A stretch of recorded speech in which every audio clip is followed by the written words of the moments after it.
Guilt is more than just an emotion.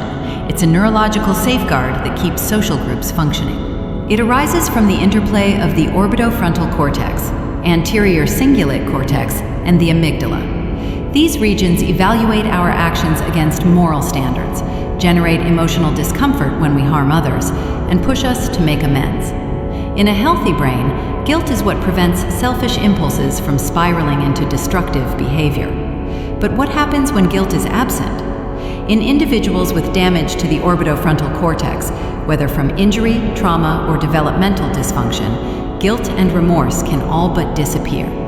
Such people may still understand rules intellectually, but they no longer feel them. This disconnect produces cold, detached, and sometimes dangerous behavior. It's also a core feature of certain conditions, such as psychopathy or severe antisocial personality disorder. In childhood, repeated exposure to neglect, abuse, or environments devoid of empathy can blunt the brain's guilt circuitry.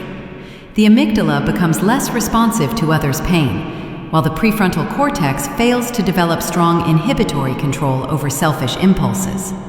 Over time, the child learns survival through dominance or manipulation rather than cooperation.